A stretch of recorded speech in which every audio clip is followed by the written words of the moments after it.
Chers pèlerins et chers amis de la chaîne de télévision C'est les Lumières, en ce mardi de la 4e semaine du Carême, nous sommes réunis au nom du Père, du Fils et du Saint-Esprit. Amen. Ici, à l'Oratoire Saint-Joseph du Mont-Royal, c'est la neuvaine à Saint-Joseph qui réunit les fidèles dans la prière à Rome. C'est le conclave qui réunit les cardinaux du monde entier dans la prière pour l'élection du nouveau pape. Restons unis dans la prière. Seigneur Jésus, envoyé par le Père pour guérir et sauver l'humanité, prends pitié de nous. Prends pitié de nous. Ô Christ venu dans le monde, appeler tous les pécheurs, prends pitié de nous. Prends pitié de nous. Seigneur, élevé dans la gloire du Père, où tu intercèdes pour nous, prends pitié de nous. Prends pitié de nous. Que Dieu Tout-Puissant nous fasse miséricorde, qu'il nous pardonne nos péchés et nous conduise à la vie éternelle. Amen.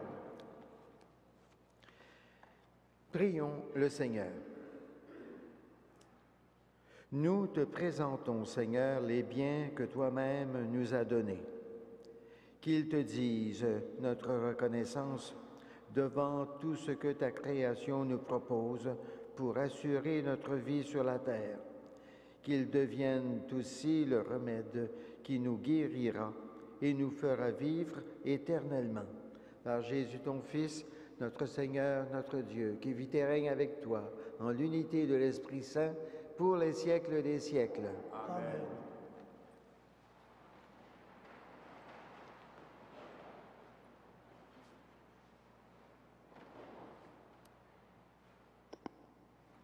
Lecture du livre d'Ézéchiel. Au cours d'une vision reçue du Seigneur, l'homme qui me guidait me fit revenir à l'entrée du temple, et voici, sous le seuil du temple, de l'eau jaillissait en direction de l'Orient, puisque la façade du temple était du côté de l'Orient. L'eau descendait du côté droit de la façade du temple et passait au sud de l'autel. L'homme me fit sortir par la porte du nord et me fit faire le tour par l'extérieur jusqu'à la porte qui regarde vers l'Orient, et là encore, l'eau coulait du côté droit. L'homme s'éloigna vers l'Orient, un cordeau à la main, et il mesura une distance de 1000 coudées. Alors, il me fit traverser l'eau, j'en avais jusqu'aux chevilles. Il mesura encore 1000 coudées et me fit traverser l'eau, j'en avais jusqu'aux genoux. Il mesura encore 1000 coudées et me fit traverser, j'en avais jusqu'aux reins. Il en mesura encore 1000. C'était un torrent que je ne pouvais traverser, car l'eau avait grossi, il aurait fallu nager. C'était un fleuve infranchissable. Alors il me dit, « As-tu vu, fils d'homme? » Il m'emmena, puis il me ramena au bord du torrent. Et au retour, voici qu'il y avait au bord du torrent, de chaque côté, des arbres en grand nombre.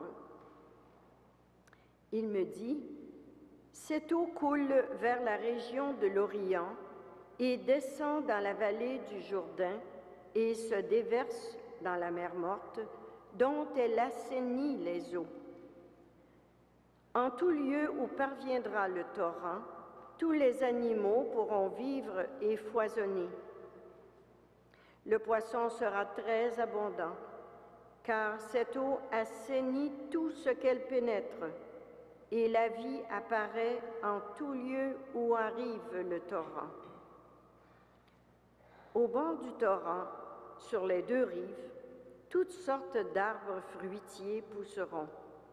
Leur feuillage ne se flétrira pas, et leurs fruits ne manqueront pas. Chaque mois, ils porteront des fruits nouveaux, car cette eau vient du sanctuaire. Les fruits seront une nourriture et les feuilles un remède. Parole du Seigneur.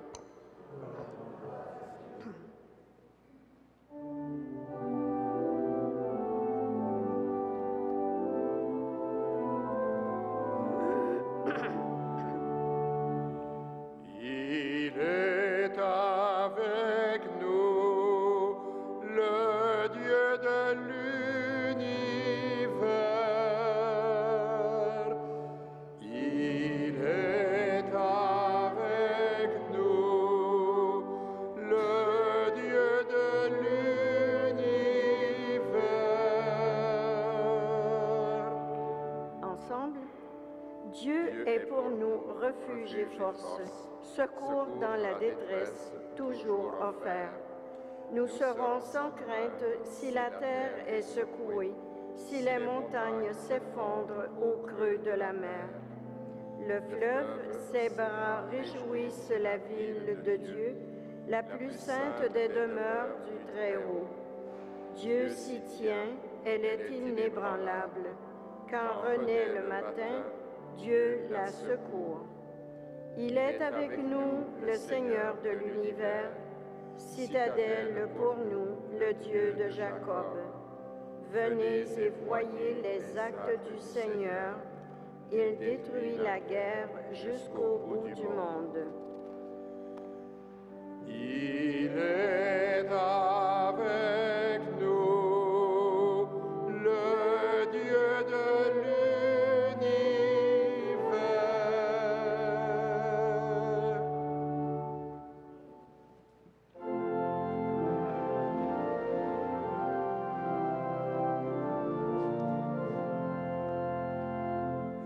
Gloire et louange à toi, Seigneur Jésus. Donne-nous un cœur pur, ô notre Dieu. Rends-nous la joie d'être sauvés. Gloire et louange à toi, Seigneur Jésus.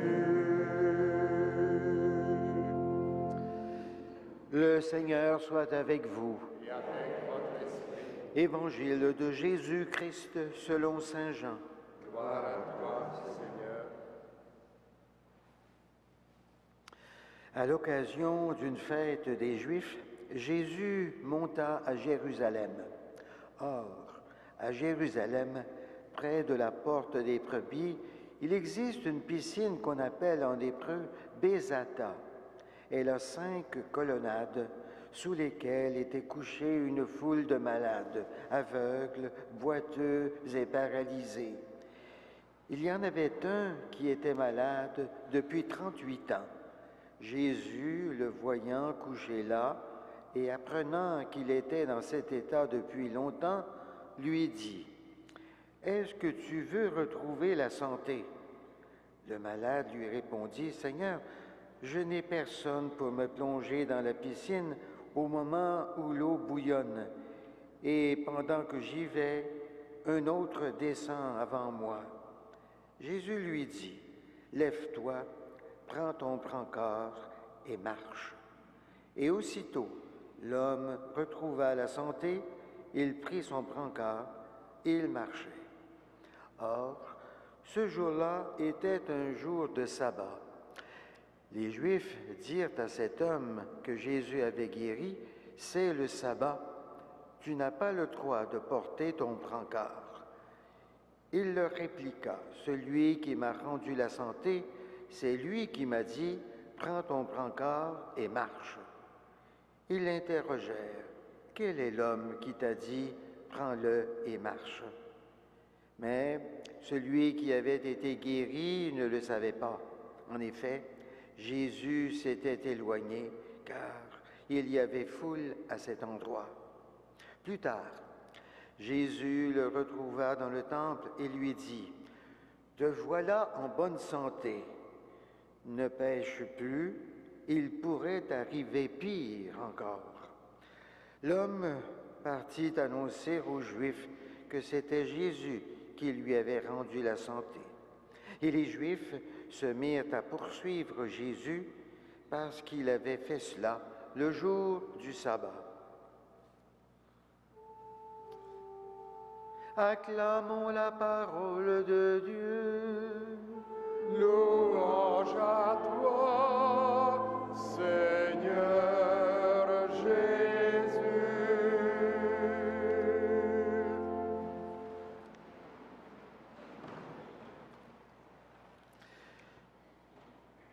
Chers amis, dans cet évangile que nous venons de proclamer, nous voyons qu'à l'occasion d'une fête des Juifs, Jésus monte à Jérusalem et il se rend à la piscine de Bézatha. Et là, il découvre une multitude de malades couchés et étendus, des aveugles, des boiteux et des paralysés de toutes sortes. Jésus nous révèle ainsi que nous sommes une humanité souffrante, une humanité marquée par les épreuves, les accidents de toutes sortes et les maladies. Alors, Jésus va s'adresser à un homme malade depuis 38 ans et il lui demande « Veux-tu retrouver la santé ?» C'est la question que Jésus pose toujours, hier comme aujourd'hui. Veux-tu être baptisé? Ça veut dire la même chose. Veux-tu améliorer ton sort? Veux-tu vivre libéré de la souffrance, de la maladie et de la mort? C'est ainsi que commence la vie chrétienne et c'est ainsi qu'elle grandit, la vie chrétienne. Est-ce que nous voulons vivre comme Jésus nous le propose, libérés de tout mal? Est-ce que nous voulons accueillir dans notre vie la personne de Jésus guérisseur? C'est justement la constatation que l'infirme fait à Jésus. Je n'ai personne pour me plonger dans la piscine.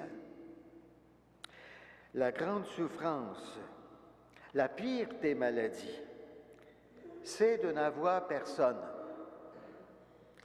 Ce qui sauve, ce qui fait du bien, c'est d'avoir quelqu'un, d'avoir une personne secourable qui nous aime et qui s'occupe de nous.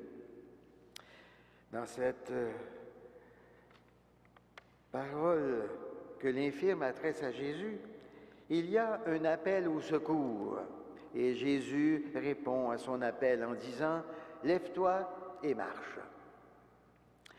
Alors, pour le paralysé, c'est le début d'une vie nouvelle. Spirituellement, cela est vrai pour tout chrétien. Dieu veut des hommes et des femmes debout, qui avancent. Et le péché est une paralysie. Et Jésus nous révèle ici que nous ne sommes pas seuls pour avancer dans la vie chrétienne. Jésus est là, près de nous, comme il était proche de cet homme paralysé. Si nous refusons l'aide de Jésus, nous nous retrouvons seuls, avec personne pour nous prendre par la main et nous secourir. Et nous devenons incapables de rien de bon. Jésus le dira une fois à ses disciples, « Sans moi, vous ne pouvez rien faire. » Et dans l'Évangile, la foule des gens demande à l'infirme qui se trouve debout et qui marche avec son brancard, « Quel est cet homme qui t'a guéri? » Qui est Jésus? C'est une question qu'il faut se poser sans cesse. Nous n'avons jamais fini de découvrir et de redécouvrir la personne de Jésus. Saint Augustin dira que nous vivons sur une idée toujours imparfaite de la personne de Jésus. Jamais nous n'aurons fini de l'apprécier dans toute sa profondeur et dans toute sa richesse. Jésus, s'il n'est qu'un homme, il ne peut guère nous aider en profondeur. Mais si nous croyons que Jésus porte en lui la puissance de la vie et de l'amour de Dieu, notre existence peut être transformée. Jésus termine en disant à l'homme guéri, « Te voilà maintenant en bonne santé, va et ne pêche plus, car il pourrait arriver pire encore. » Pour Jésus, la guérison physique est comme une préparation, est comme un symbole. Le vrai combat de Jésus, c'est contre le mal du péché, la maladie du péché. À la suite de Jésus, nous sommes appelés à combattre le mal sous toutes ses formes, en nous et autour de nous. Le Saint Frère André, le patron de ce sanctuaire qui nous rassemble ce matin, a été un battant, un combattant, un guérisseur pour faire reculer le mal. Il est toujours à l'œuvre. Et Saint Joseph, il est le patron de la bonne mort et nous accompagne sans cesse sur le chemin du salut. Amen.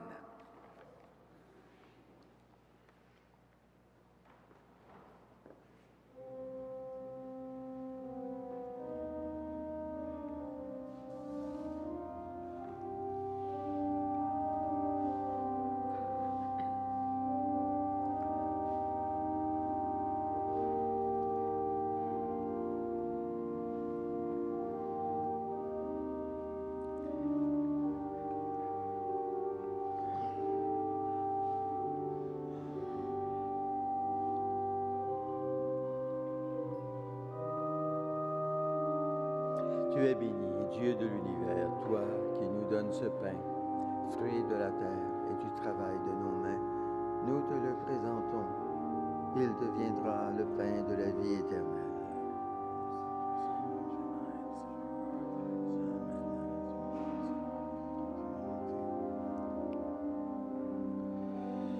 Tu es béni, Dieu de l'univers, toi qui nous donnes ce vin, fruit de la vigne et du travail de nos mains.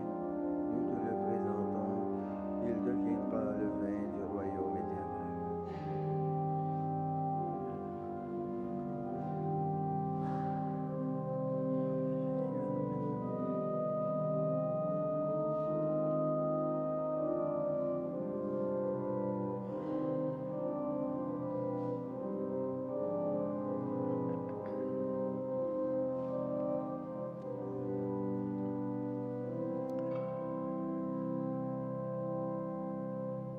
Prions ensemble au moment d'offrir le sacrifice de toute l'Église.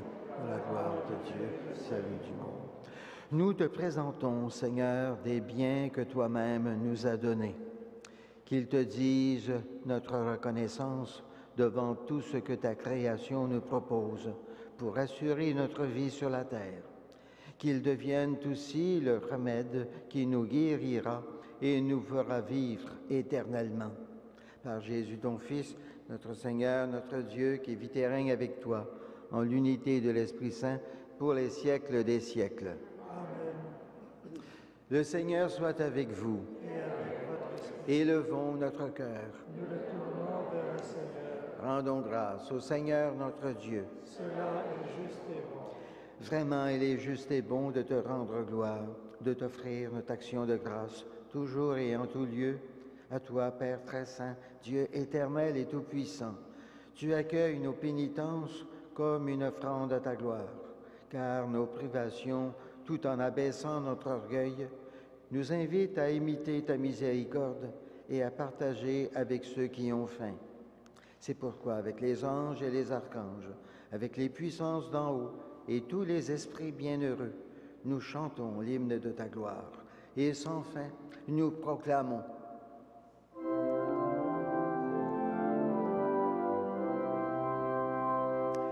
Saint, Saint, Saint, le Seigneur, Dieu de l'univers. Le ciel et la terre gloire.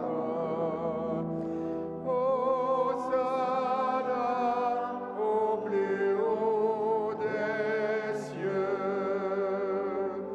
Béni soit celui qui vient au nom du Seigneur. Hosanna au plus haut des cieux.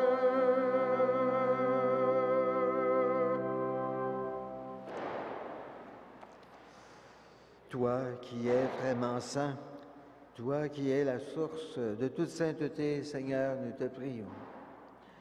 Sanctifie ces offrandes en répandant sur elles ton esprit, qu'elles deviennent pour nous le corps et le sang de Jésus, le Christ, notre Seigneur. Au moment d'être livré et d'entrer librement dans sa passion, il prit le pain, il rendit grâce, il le rompit et le donna à ses disciples en disant, « Prenez et mangez-en tous, ceci est mon corps livré pour vous. »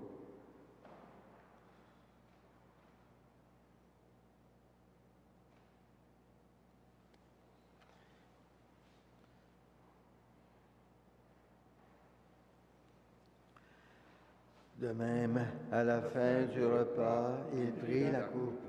De nouveau, il rendit grâce et la donna à ses disciples en disant, « Prenez et buvez-en tous, car ceci est la coupe de mon sang, le sang de l'alliance nouvelle et éternelle, qui sera versé pour vous et pour la multitude en rémission des péchés. Vous ferez cela en mémoire de moi. »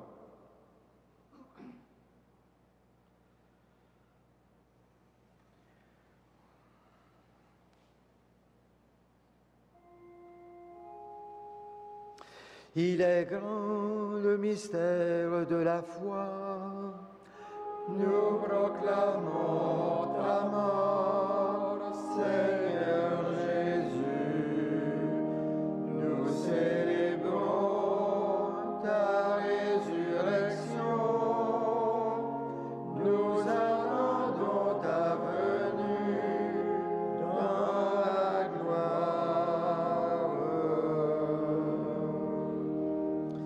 Faisant ici mémoire de la mort et de la résurrection de ton Fils, nous t'offrons, Seigneur, le pain de la vie et la coupe du salut, et nous te rendons grâce, car tu nous as choisis pour servir en ta présence. Humblement, nous te demandons qu'en ayant part au corps et au sang du Christ, nous soyons rassemblés par l'Esprit Saint en un seul corps. Souviens-toi, Seigneur, de ton Église répandue à travers le monde. Fais-la grandir dans ta charité avec notre évêque Christian Lépine et tous ceux qui ont la charge de ton peuple. Souviens-toi aussi de nos frères et de nos sœurs qui se sont endormis dans l'espérance de la résurrection. Souviens-toi de toutes les personnes qui ont quitté cette vie. Reçois-les dans ta lumière auprès de toi.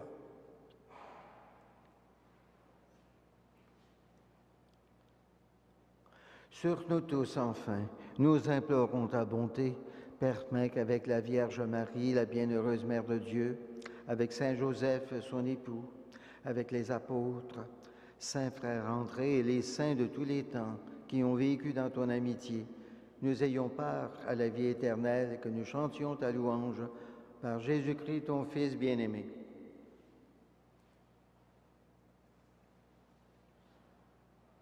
Par lui, avec lui et en lui, à toi, Dieu le Père Tout-Puissant, dans l'unité du Saint-Esprit, tout honneur et toute gloire, pour les siècles des siècles. Amen. Unis dans le même esprit, nous pouvons dire avec confiance la prière que Jésus lui-même nous a enseignée. Notre Père qui es aux cieux, que ton nom soit sanctifié, que ton règne vienne, que ta volonté soit faite sur la terre comme au ciel. Donne-nous aujourd'hui notre pain de ce jour. Pardonne-nous nos offenses, comme nous pardonnons aussi à ceux qui nous ont offensés. Et ne nous soumets pas à la tentation, mais délivre-nous du mal. Délivre-nous de tout mal, Seigneur, et donne la paix à notre temps, par ta miséricorde. Libère-nous du péché, rassure-nous devant les épreuves en cette vie, où nous espérons le bonheur que tu promets, et l'avènement de Jésus-Christ, notre Sauveur. Car c'est à toi qu'appartiennent le règne, la puissance et la gloire, pour les siècles des siècles. Seigneur Jésus-Christ, tu as dit à tes apôtres, « Je vous laisse la paix, je vous donne ma paix. Ne regarde pas nos péchés, mais la foi de ton Église, pour que ta volonté s'accomplisse.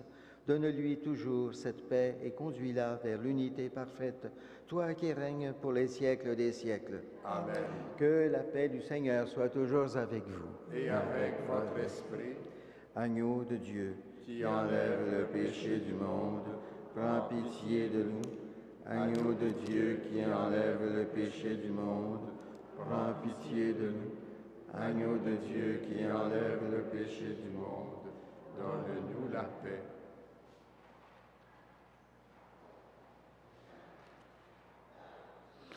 Heureuses, heureux, les invités au repas du Seigneur. Voici l'agneau de Dieu qui enlève le péché du monde. Seigneur, je ne suis pas digne de te recevoir, mais dis seulement une parole et je serai guéri.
Chers pèlerins, je vous invite à vous unir à moi dans cette prière pour l'élection d'un nouveau pape. Nous nous mettons debout. Seigneur Jésus-Christ, pasteur de l'Église universelle, nous te remercions pour le ministère apostolique du pape Benoît XVI et pour le dévouement sans bornes avec lequel il a rempli son rôle de successeur de Pierre. Seigneur Jésus-Christ, toi qui as établi ton Église sur le roc de la foi de Pierre, garde-nous dans la foi et la charité.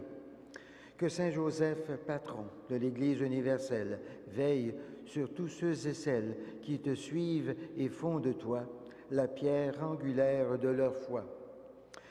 Pour le bien de ton Église, peuple de Dieu en marche, envoie les lumières de ton esprit aux cardinaux réunis en conclave, afin qu'ils élisent un pape qui saura comprendre les besoins de l'Église universelle et qui la guidera vers toi, sa lumière et son espérance. Amen. Amen. Prions le Seigneur. Purifie nos esprits, Seigneur, que tes mystères les renouvellent, afin que même nos corps y trouvent des forces pour aujourd'hui et pour l'éternité, par Jésus ton Fils, notre Seigneur, notre Dieu, qui vit et règne avec toi, en l'unité de l'Esprit Saint, pour les siècles des siècles. Amen. Le Seigneur soit avec vous. Et avec votre esprit. Et que Dieu Tout-Puissant vous bénisse, le Père, le Fils et le Saint-Esprit. Amen. Allons dans la paix et dans la joie du Christ. Nous rendons grâce à Dieu.